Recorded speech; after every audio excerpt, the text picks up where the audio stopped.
ড্যানফোর্ডে আজকে হলো শনিবার রাত। এই যে রাস্তার মধ্যে ইয়ে বেচা শুরু হয়েছে, শাকসবজি।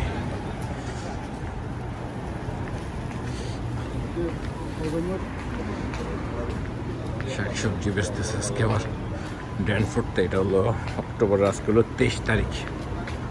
23 তারিখ রাতের বেলা মানুষ আর মানুষ। এই যে ঘরোয়া রেস্টুরেন্টের সামনে আজকে শুরু হয়েছে বেচা কিনা। অক্টোবর 23 তারিখ, মানুষ আছে প্রচুর। আজিল্লা ভাই, এই যে সব দেশি বাইরে এরকম করে এখন উবার করে। এই যে ঘরোয়া রেস্টুরেন্ট, সরকার ফুড।